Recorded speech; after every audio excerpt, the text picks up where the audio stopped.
The entire premise behind the idea of development is growth.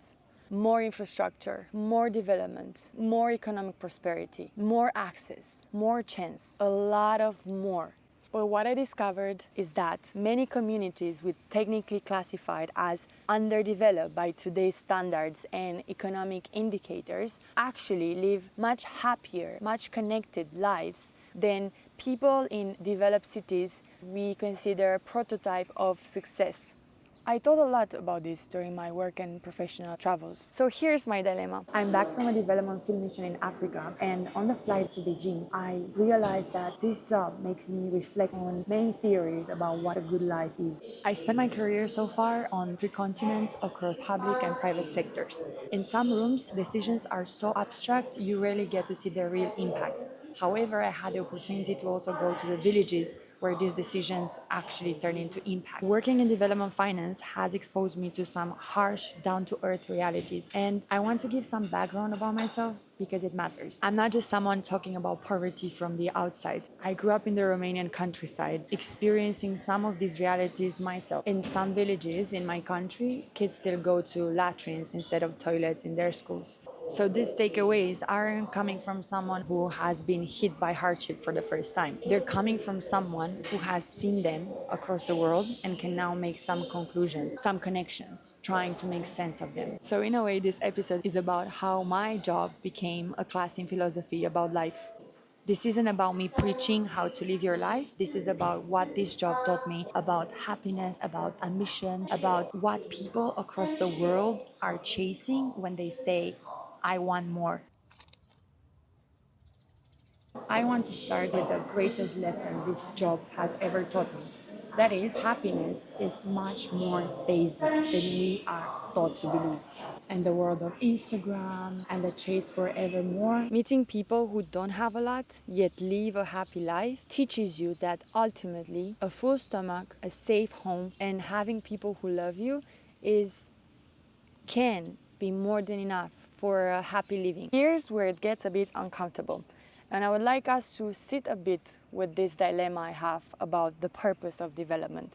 The entire premise behind the idea of development is growth. More infrastructure, more development, more economic prosperity, a lot of more.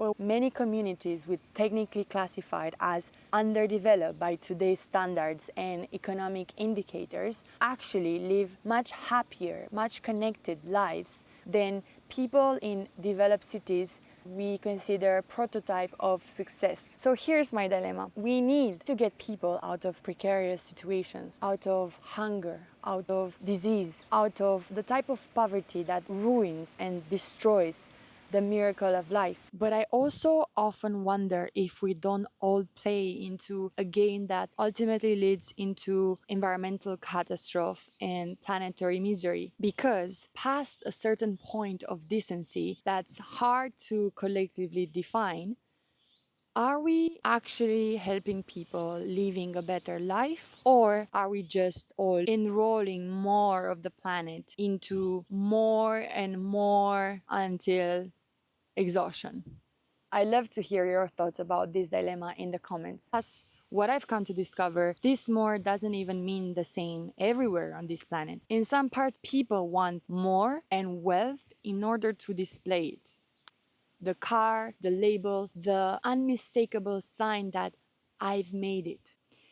In other parts of the world, money is kept invisible. It buys experiences, it buys comfort, it buys access or influence, or just quiet optionality. And then there is the oldest form of more, convention. In most parts of the world, the model of a well-lived life is still the conventional finish school, get married, have kids, even when it's not what necessarily makes that person happy. People do it anyway because participating in that sequence connects them to something bigger than themselves. And that participation allows them to contribute to a shared story, to belong in a way. This experience can manufacture its own kind of meaning, even without the individual desire behind it, which some of us obsess over sometimes. Which brings me to the second lesson I've learned, which has to do with breaking your own myth and what that means for how we are looking at the meaning of life. Look, I take pride in my critical thinking skills. I went for the first time to China to challenge my mindset, to open up my mind to the multiple narratives living in parallel on our planet, most of the times without us being aware of it. Yet, when I landed in Africa for the first time, I found myself so embarrassed by some of the ideas I had, by how my brain has been shaped by the views we are constantly exposed to. And I think the same goes for the ideas about the meaning of life we are exposed to. When you grow up in a community with very narrow and limited definitions of success, it becomes so much harder to build a different one. Not because you cannot do it, not because you lack imagination, but because the entire social architecture around you is telling you one specific type of success.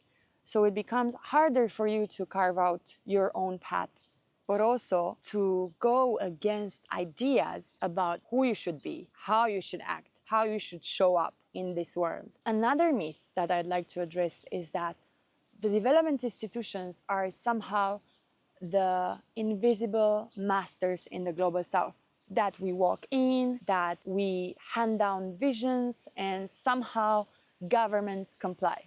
And while it's true that we sometimes get the chance to participate in development visions and big infrastructure projects, I find this particular view quite insulting because it assumes that the people on the other side of the table lack the vision, lack the power, the agency, or even the intelligence to shape their own future. But in my experience, I've met some of the most brilliant, most strategic minds, most determined people I've ever sat across from. This work gave me opportunities that were humbling in the real sense of the word and true learning experiences. So, in this sense, we are rather co-participating in defining meaning and visions. The third myth that my work broke down is about time and its relation to the idea of meaning. I've always been a very result-driven person. Give me any objective that's within my control and I'll get it. Health, discipline, character. These are all within my control. But development, like many other industries, teaches you a lot about timelines and results that are outside of your control, where you have to work with multiple different timelines, multiple different stakeholders to pursue an objective.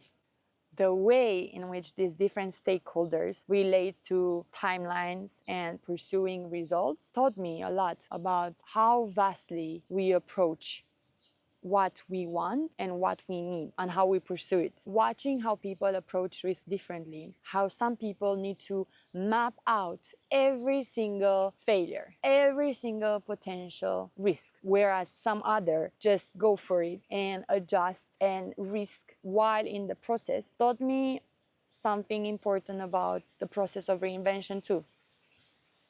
Neither approach is right or wrong, but they just work with different timelines, different priorities, and different subjective experiences. If you're the type of person who is constantly asking these type of questions, then this channel is for you. Please subscribe so that the next episode finds you easier. Now, moving on to the biggest wake-up call I had. We've been sold this idea that change needs to be worldwide in scale in order for it to count. That unless you're solving something at scale, big, enormous, then you haven't really solved anything at all. Yet, what I've actually seen during my work on the ground is that the most touching change is often the one at the very root, on the ground.